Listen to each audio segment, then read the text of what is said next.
A little boy rushed out of the library straight into Marty. The boy had tears coming out of his eyes, and someone had obviously been dragging him along by the scarf. He grabbed Marty's jumper. "Don't go in there," he cried. "For the love of God, don't do it. I was 1 day late with 5 go to Smuggler's Top. Just 1 day. And look at what she did to me." And just like that, the boy was gone, trailing a wrinkled scarf behind him, with only a puddle of tears to prove that he had ever been there. "Wait!" we cried, after the fleeing figure. "Tell us what Spud did to you." But it was no use. The boy had disappeared into the back of a dark car and sped off to safety. There was a porch outside the library.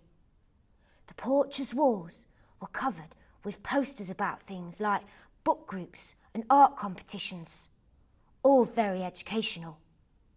We looked at the pictures on the posters anyway. Anything to put off going into the library itself and facing Spud Murphy. We stayed there until Mum came up the steps and knocked on the window. We had no choice but to go inside. It was just as I feared. There was nothing in there but books. Books just waiting to jump off the shelves and bore me silly. They seemed to watch me from their perches. I imagined them elbowing each other. "Look," they said. "2 more kids having too much fun will soon put a stop to that." The library seemed to go on forever. Row after row of wooden bookshelves, bolted to the floor at the bottom and the ceiling at the top. Each row had a ladder with wheels on the upper end. Those ladders would have made great rides.